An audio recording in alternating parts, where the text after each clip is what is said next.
mundo mejor. We must not allow our creative protest to degenerate into physical violence. De lo que estoy más orgulloso de esos 6 años es del año de 1968.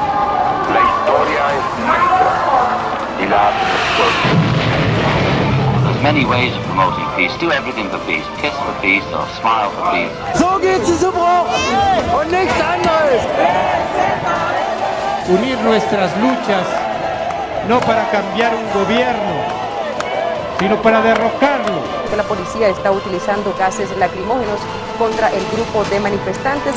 Today, our fellow citizens, our way of life, our very freedom came under attack in a series of deliberate and deadly terrorist acts. La policía ha vuelto a mostrar su peor cara. ¡Tenemos memoria! Nosotros actuamos por indicación siempre política. A un mes de la ausencia de los 43 muchachos desaparecidos de la normal rural de Ayotzinapa, reclamamos aquí la presencia de los muchachos y pedimos a cielo abierto y en voz alta, regrésenlos.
Bienvenidas y bienvenidos a un programa más de Diálogos con la Realidad.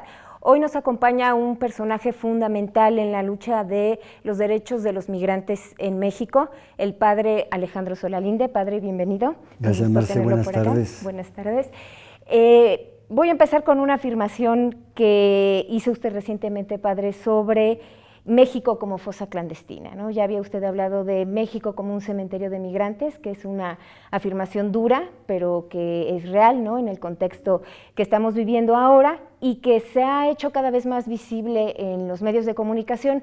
Y digo esto porque gente como usted que trabaja en el campo con las comunidades, en los circuitos de los migrantes, ya habían denunciado este tipo de condición desde hace varios años y hasta ahora se empieza a mencionar, ¿no? El caso de los 72 migrantes de San Fernando pues fue un caso paradigmático, hace 4 años de ello. Padre, ¿de dónde viene toda esta violencia, ¿no?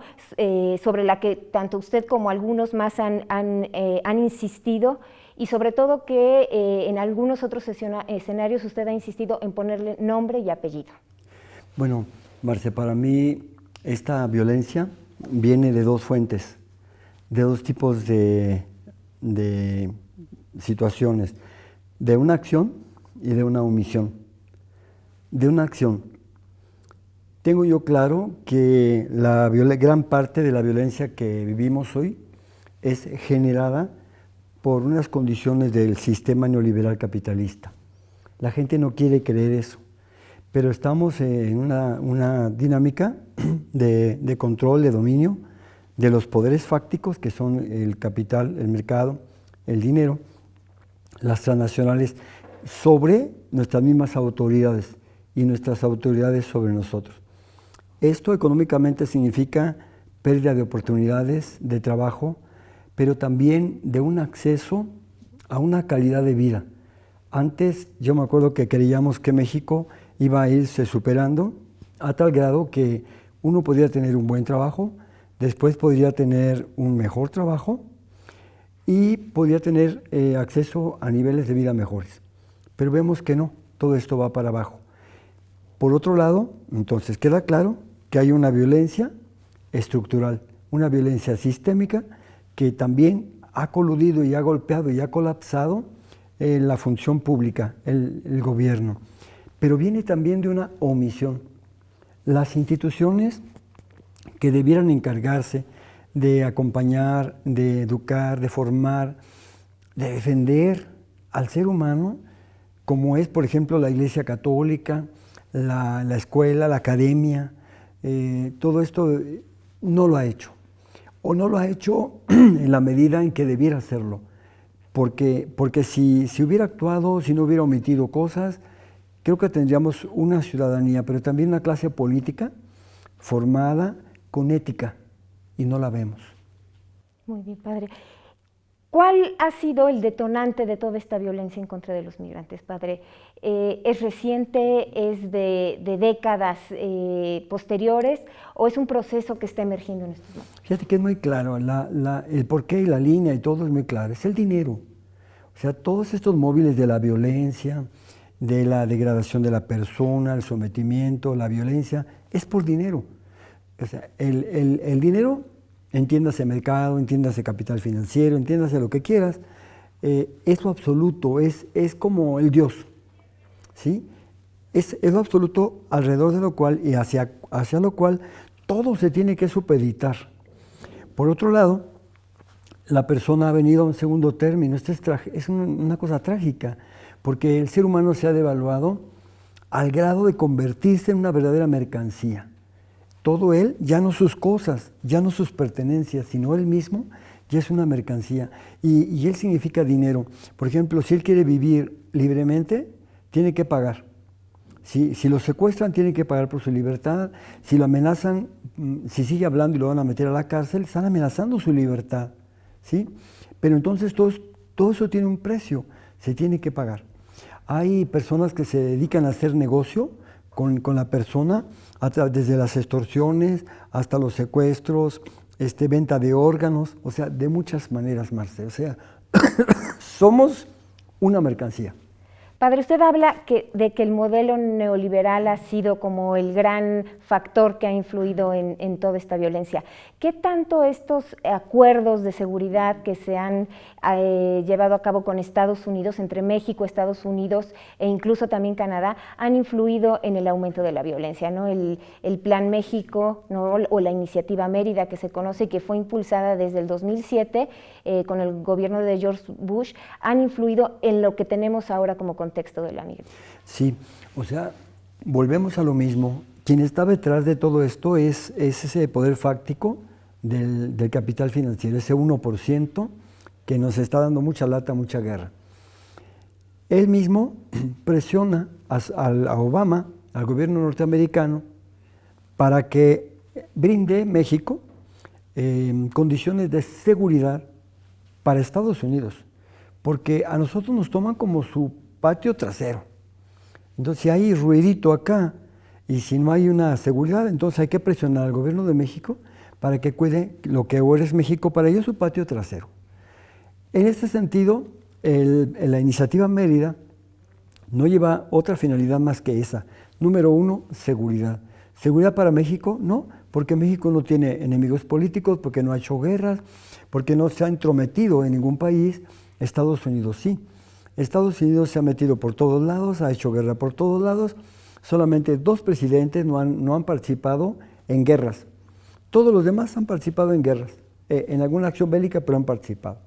Entonces, sí, tiene que ver mucho esta obsesión por la seguridad que ha rebajado a todos, no nada más a los migrantes, sino a nosotros mismos, a la condición de terroristas o de peligro que viene del sur. La criminalización de los criminalización de la migración y de nosotros mismos. Esta es una pena, de verdad, porque en lugar de que nos vieran como unos buenos vecinos, no nos ven así, nos ven como extraños, cuando que son ellos los que se vinieron a meter a nuestro barrio. Ellos decidieron venir a vivir a nuestro barrio y una vez que llegaron, ahora nos desconocen, nos ponen rayas, nos ponen muros y nos ven como un peligro. Seguridad nacional, padre, ¿qué tanto permeó esta idea o esta concepción de la seguridad en la política migratoria nacional, ¿no? En la ley migratoria que recientemente fue aprobada todavía con Felipe Calderón como presidente y con el reglamento, ¿no? Usted formó parte de un grupo que insistentemente estuvo detrás del diseño de todo este marco de las migraciones. Bueno, cuando hablamos de seguridad, volvemos a lo mismo. Cualquier tema que toques, Marce, significa dinero. ¿Por qué? Porque aquí la seguridad también es un artículo de venta, es un producto que se compra. Si tú quieres tener seguridad, tienes dos caminos. Si eres una pobre mortal y eres una ciudadana común y corriente, pues tienes que conformarte con los 45,000, no sé, ahora ya son menos, policías federales que hay, más otros policías, otras corporaciones, tienes que conformarte con lo que te den. Pero si eso no es suficiente, como no lo es, porque además muchos de ellos te extorsionan, muchos de ellos son el peligro para ti, entonces, pues tienes un camino. Si puedes pagar, tienes 600,000 policías privados, que son un gran negocio, hay que decirlo, de políticos también, para que te cuiden y te protejan, que prácticamente es lo que hacen en El Salvador. A ver, no te voy a proteger, simplemente no te voy a agredir, pero para que yo no te agreda tienes que darme tanto dinero. Igual hacen acá. Pero fíjate qué curioso, de esos policías federales y, ¿por qué no?, algunos agentes especiales de investigación de la Procuraduría General de la República, aún de ellos, todavía los funcionarios los alquilan. De esos que nos tocan a nosotros, a la ciudadanía, todavía los alquilan. Y les dicen, como no, mira, te voy a prestar, pero tienes que pagarles así, y el negocio es para ellos. ¿Y la ley migratoria prevé este tipo de situaciones? Tratándose de los migrantes, la ley migratoria de 2011 habla de todo esto. Prácticamente lo que hace es quitar los aspectos de seguridad nacional para poner en cambio pues derechos humanos, como en el capítulo primero, segundo, derechos humanos, capacidades de las personas que están en situación de movilidad humana, para ejercer sus derechos independientemente de su condición migratoria. O sea, creo que el esfuerzo de la Ley de Migración de 2011 fue un gran avance. El problema vino en el retroceso que significa la ley secundaria o el reglamento, porque prácticamente estamos hablando de una antiley, un reglamento que está en contra de esa misma ley. Por lo menos no refleja nada el espíritu con que los legisladores aquel día 24 de febrero de 2011 votaron por unanimidad esta ley. Nadie en contra, ningún voto de abstención. Al contrario, hubo esa unanimidad. Creo que fue un buen ejemplo para México. Sí se puede. Lo que tenemos que hacer ahora es la reacción del Ejecutivo. Fíjate, aquí hay un juego. El Legislativo puede pronunciarse, en este caso, en favor de los migrantes. Me dijeron, tratándose de los migrantes, no hay colores. Lo hicieron. Pero resulta que quien tiene que operar esto es el Ejecutivo. Y el Ejecutivo es el que está más enganchado con las demandas y con los requerimientos de Estados Unidos, ¿sí? Padre, vamos a dejar un momento la reflexión y continuamos para seguir hablando sobre el reglamento migratorio vigente en México. Regresamos en un momento, muchas gracias. Estamos de regreso con el padre Alejandro Solalinde, que nos acompaña hoy para conversar sobre la migración en México. Padre, estábamos hablando hace un momento sobre el reglamento aprobado en torno a la ley migratoria y nos hablaba del papel tan importante que el Ejecutivo juega también en echar a andar toda esta ley. Hubo un momento también de discusión muy fuerte entre las organizaciones de la sociedad civil sobre la aprobación de tanto de la ley como del reglamento, que tenían que ver también con el desempeño del Instituto Nacional de Migración. ¿Qué ha cambiado en este sentido desde que se aprobó la ley hasta ahora? Bueno, primero retomo lo que estás diciendo, que es muy interesante. Para esa ley se trabajaron muchísimas organizaciones. Durante por lo menos 2 años se estuvieron trabajando. Un papel muy importante en esto fue lo de la hermana Leticia Gutiérrez Valderrama, escalabriniana, quien coordinaba la dimensión pastoral de la movilidad humana del episcopado mexicano en ese momento, y entonces ella, junto con nosotros, con un equipo amplio, hicimos incidencia política para hacer propuestas muy concretas de cambios de artículos. Esos se hicieron inclusive antes, como el artículo 67, que después se incorporó a la ley migratoria. Después se refería, por ejemplo, quitamos parte de eso, artículos como el 26, que eran tremendos, que prácticamente le daban al INM, al Instituto Nacional de Migración, todas las facultades, pero además hacía que todas las corporaciones policíacas, cualquier corporación, inclusive el Ejército, la Marina, quien fuera, fueran prácticamente policías coadyuvantes de migración, todo al servicio de migración. Esto lo quitamos, los legisladores lo quitaron, pero siguió, persistió, fíjate, yo quiero hacer un análisis para que la gente se dé cuenta de lo que está pasando. ¿Por qué una ley muy buena que sea, en la ley secundaria ahí se tuerce? ¿Por qué? Mira, vivimos en un sistema presidencialista.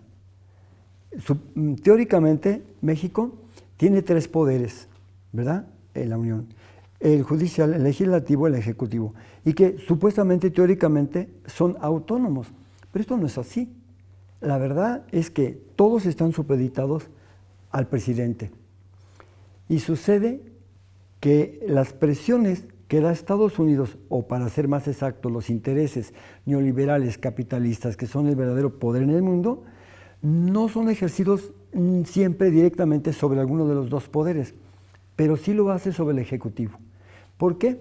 Porque el legislativo puede hacer lo que quiera, el judicial también, pero finalmente todo va a recaer en el Ejecutivo. Y es ahí donde Estados Unidos presiona para hacer efectivo el sometimiento de una nación, para los intereses de Estados Unidos. Esto vale para migración. Migración no es más que un apéndice, ¿verdad?, de gobernación que da la cara directamente con los migrantes. Los migrantes son detenidos y regresados porque para Estados Unidos significa, dicen ellos, un peligro. Sí necesitan su mano de obra, barata, castigada, regalada, pero no todos los migrantes, porque ellos significan para Estados Unidos, según ellos, una amenaza. Y México entra a eso, el INM hace ese trabajo y simplemente los detiene, los apresa, porque es la verdad, y los regresa. ¿Y han sido suficientes estas transformaciones en la ley para disminuir el número de desaparecidos migrantes? Qué bueno que mencionas esto, porque mira, México, bueno, más bien México, pero también el Estado mexicano, sufre de 2 cosas. Podemos tener leyes muy buenas, pero hay dos factores que hacen imposible que se apliquen como deben de ser. Una, la interpretación. ¿Sí? Dejan tanto margen de discrecionalidad que las interpretan como se les da su gana. Y 2, la incongruencia. La incongruencia de por sí, que podemos decir, es la corrupción. No hay entonces por dónde hacerlo. En el primer caso, la ley es muy clara. Nos dice que hay criterios, hay principios para aplicar las leyes, sobre todo tratándose de la ley migratoria. Un principio importante es el principio pro persona, que se debe interpretar una ley para el bien de la persona. 2, el bien superior de los niños, de las niñas, ¿verdad? 3, la reintegración familiar. Y la otra, cualquier derecho humano. Esto cuesta trabajo entenderlo, pero lo otro es peor porque hay una incongruencia. La ley puede ser una, pero la práctica es otra. Y te voy a poner un ejemplo. Esto lo ve claramente la comunidad internacional.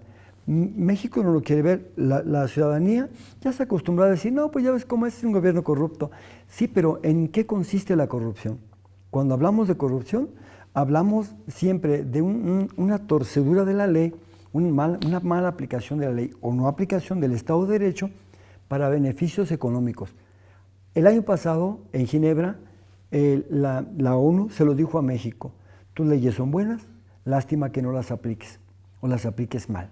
Este es el problema. O sea, hay que desentrañar todo lo que está pasando para poder entender esta persecución contra los migrantes, pero esta desprotección que vivimos los ciudadanos y ciudadanas en México, esta barbarie que vivimos, tanta violencia, no se explica sino de esa manera, ¿sí? El Estado no nos cuida porque no está para servirnos a nosotros, no nos gobierna a nosotros, administra los problemas como hemos visto en las administraciones pasadas, para írselo simplemente dejando al otro, porque no interesan las soluciones, interesa la administración de esto y que su partido, el que sea, siga manteniéndose en el poder y siga teniendo obviamente su dinero. Un Estado omiso, padre, es el que tenemos.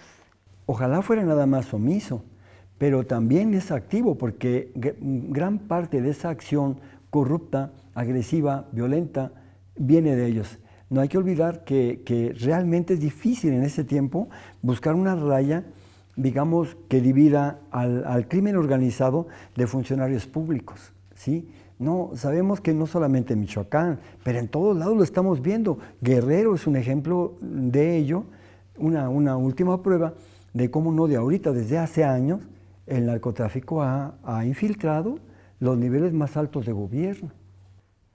Un tema que es inevitable, padre, es el de la niñez migrante, particularmente de la niñez menor no acompañada. También usted ha hecho afirmaciones muy fuertes sobre cómo los niños forman parte ahora del crimen organizado en México. ¿Sí? ¿Por qué se está dando esto, padre? Los niños, yo creo las mujeres también, pero los niños significan la parte más delicada, más sensible de una sociedad. Son los sujetos de mayor cuidado, donde el Estado, las instituciones, la familia, la escuela, deben de poner todo su empeño para cuidar su formación, no interrumpir sus procesos de maduración, ayudarlos a crecer normalmente como persona. Pero ¿qué está pasando? En una región, ya no voy a hablar de Centroamérica nada más, de México o de Estados Unidos, sino toda la región. Hay que decirlo claro, no importa la persona, no importa ni en Estados Unidos, ¿sí?, ni tampoco aquí en México, pero tampoco en los lugares de origen en Centroamérica. Entonces, si no importan los adultos, no importan las personas mayores, los niños tampoco ya importan, no importa nada. Pero sucede que estos niños, estos pequeños, que van saliendo porque ya no tienen nada que se les brinde allá, porque la violencia es muy grande, porque su futuro es el crimen organizado, ellos van, la mayoría de ellos, como dicen las estadísticas, van a reintegrarse con su familia, porque ya su familia ya emigró. Ellos se quedaron con la abuela o estaban con la madre, pero la madre va en camino y bueno, resulta que están en todos lados. Estos niños son cooptados por el crimen organizado, con la complicidad obviamente de autoridades de diferentes tipos y niveles, ¿verdad? Y entonces estos niños están formando parte del crimen organizado. Yo tengo la experiencia en lo personal, en este momento en el albergue inclusive, en este momento, en el albergue hay un niño, un menor, que está haciendo de oreja, es halcón, y me están reportando por teléfono lo que él está haciendo, y está poniendo en peligro, en riesgo, la vida de 1 o 2 personas que están ahí adentro en el albergue, testigos y víctimas a la vez que fueron de un atraco. Pero también conozco niños, porque son niños de 13, 14 años, algunos un poquito más grandes, que han trabajado por 2, 3 años con los Zetas, o trabajan todavía. Y entonces dicen cosas terribles. Para un menor de edad, uno de 15, 16 años, que te digan que han matado mucha gente con la sangre fría.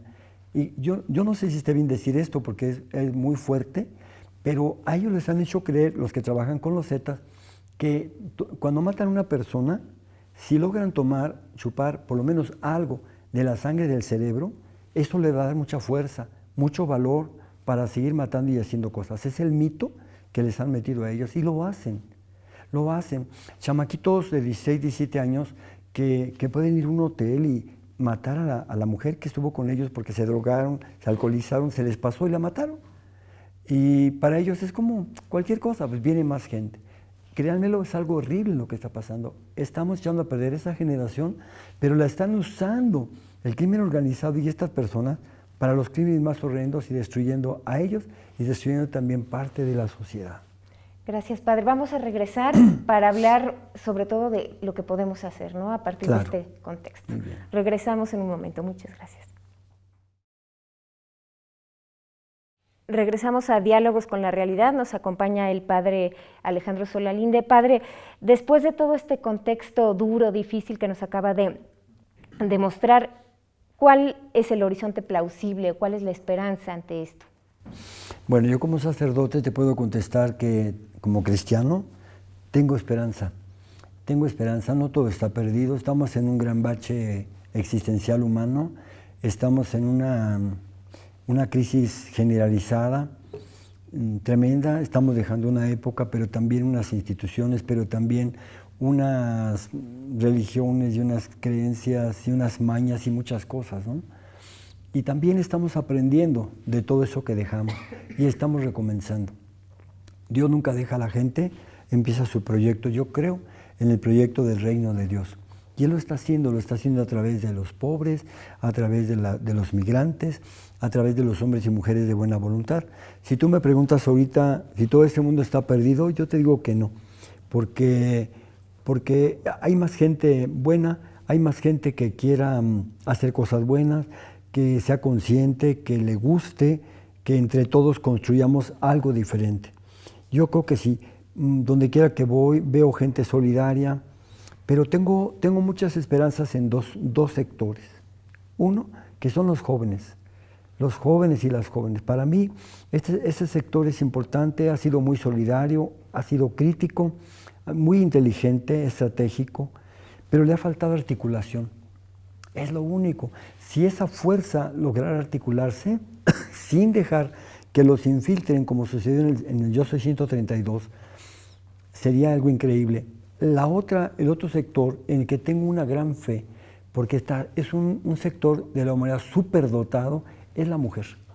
Las mujeres son superdotadas, yo pienso que, pero sucede lo mismo. Son una fuerza, son mayoría, pero están desarticuladas. El momento en que yo creo que los jóvenes lograran articularse y las mujeres también, no habría necesidad de disparar un arma. Simplemente hay organización, hay unidad y se impone ese bagaje humano y cristiano espiritual que tienen estos dos sectores, sobre todo las mujeres. Son claves, jóvenes y mujeres. Son claves. Yo no veo de qué otra forma pueda llegar lo demás. Y te voy a decir por qué. Esta sociedad que tenemos, estas estructuras, ese sistema, fíjate, neoliberal capitalista, fue hecho por hombres. Yo no encuentro ahí la presencia de mujeres, y si la encuentras tú, pues dímelo, porque yo veo a Hobbes, a Smith, John Smith, o no sé, veo a todos los ideólogos del neoliberalismo y luego los economistas y todo, son hombres. Los que han gobernado por años son hombres. Los que han manejado instituciones claves de estabilidad, de autoridad moral, como la Iglesia Católica, son hombres. Ahí ni para echarle la culpa a la mujer. Entonces, fíjate, la Iglesia Católica ha hecho gran parte de esta civilización y ha tenido una participación muy importante en todo este mundo, pero son hombres. Entonces, por eso me atrevo a decir que si hay una crisis y hay un mundo que no nos gusta, pues hay que echarle la culpa a los hombres, ¿sí? Y la esperanza entonces es que le den una oportunidad a las mujeres, no como un chance, no como un perdonavidas, sino como un instinto de conservación, porque si no lo hacemos, vamos a seguir tocando fondo, destruyéndonos, quién sabe hasta cuándo. Padre, toca usted un elemento que me parece que también es central, el papel de la Iglesia, particularmente de la Iglesia Católica. ¿Hacia dónde tendría que avanzar la Iglesia en este contexto de violencia que tenemos? La Iglesia tiene un papel clave porque recibió una misión, la misión del reino de Dios. Básicamente, el reino de Dios es una transformación en las relaciones interpersonales, con las personas divinas, con las personas físicas, con las personas morales, pero es una relación con los valores del Evangelio. Y entonces no hablamos ya de valores en el aire, sino hablamos de relaciones justas, relaciones amorosas, relaciones respetuosas, relaciones igualitarias, relaciones incluyentes, ¿verdad? Relaciones de vida. Eso es lo que se tiene que lograr. Para Jesús, el campo de transformación no está tanto en las personas, sino en las relaciones. Por eso él decía, no, el reino de Dios no podrás decir está aquí o está allá, sino está entre ustedes. Porque Dios mismo, Él se encarnó en nosotros y Él mismo se convirtió en un camino, se convirtió en un medio. Jesús en nosotros no es un medio, no es un fin, es un medio para lograr relaciones buenas. ¿Me explico? Porque si uno guarda ese recurso que es Dios en nosotros, pero no lo aprovecha para las buenas relaciones, se queda en el Señor y no hace la voluntad de Dios. Él es muy claro, muy claro. La clave para entender su reino son las relaciones. Por eso digo, la Iglesia Católica fue enviada para ser misionera del reino. En el camino se nos desvió. Llevamos 800 años de desvío de poder y dinero, que nos ha costado mucho.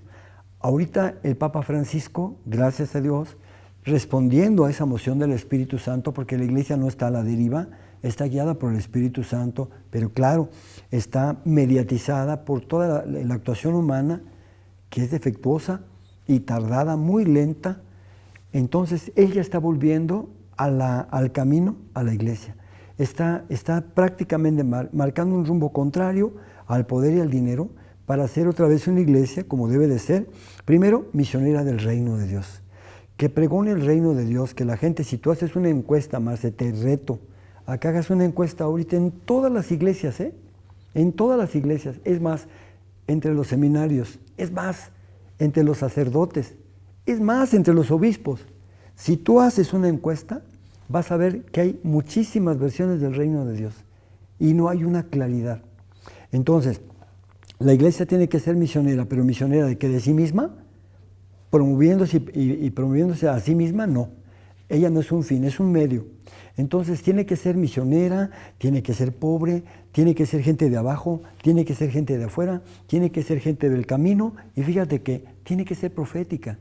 Porque si ella no defiende la vida, los derechos humanos, la justicia, entonces no está cumpliendo. La Iglesia no fue mandada para celebrar misas, sino para buscar primero el reino de Dios y su justicia. Todo lo demás es añadidura, es bueno, pero es añadidura.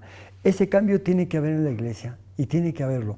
Los obispos no han sido formados para eso, los sacerdotes tampoco, y entonces es un cambio brutal que tiene que venir. El Papa lo sabe, por eso no puede hacer de la noche a la mañana un cambio, pero tendrá que ser ese cambio.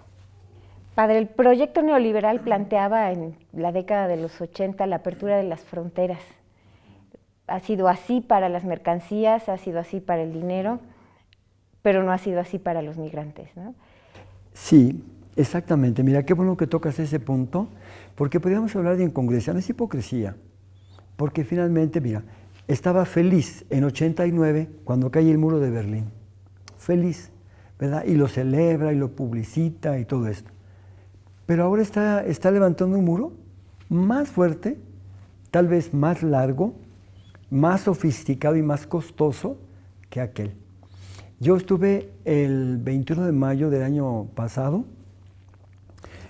estuve en el Departamento de Estado norteamericano, me invitaron ellos a participar, y esa es una de las cosas que yo les reclamé. Les dije, a ver, ¿cómo ustedes están festejando la caída del muro de Berlín y están construyendo otro? ¿Y saben con quién? Con sus propios vecinos, con los que nunca les han hecho nada. De aquí del sur nunca han recibido ninguna amenaza. Ustedes saben que no somos nobles. De América Latina no han recibido ningún atentado. ¿Sí? ¿Por qué nos tratan así? Y me contestaron, no, Padre Solalinde, es que no es para evitar, no va a servir para nada. Le dije yo, no va a servir. Sí, estamos conscientes de que no va a servir, pero es un elemento psicológico tranquilizador para el pueblo. Y hay que decirlo, es un elemento indispensable político. Y no esperamos que disminuya la migración. No, a lo mejor pueda que disminuya, pero mira, ya es tarde, Marce. ya es tarde, ya hay millones allá. Hace poquito estaba yo en Los Ángeles y estaba viendo cómo la gente en el barrio latino, cómo estaba la gente como hormiguero por todos lados. ¿Y saben qué se me ocurrió? ¿Qué se me ocurrió? Estos pobres hermanos gringos son ingenuos, porque ellos están muy preocupados de los que ya vayan a entrar, y los que están aquí están reproduciéndose como conejos. Lo que deben de hacer, la verdadera acción para evitar que ellos se multipliquen, es que haya vigilancia en todas las camas, en todos los lechos, todas las camas de ellos, porque en la noche es donde es el momento más peligroso para los norteamericanos. Padre, pues tenemos un contexto duro, difícil, ¿no?, que enfrentarán los migrantes, pero también alegre y esperanzador, como usted lo ha dicho, ¿no? Sí, Jesús tiene la última palabra, y esa palabra es el reino de Dios y es la vida. Padre, le agradezco mucho por estar Muchas aquí gracias. con nosotros en Diálogos con la Realidad. Gracias. Muchísimas gracias.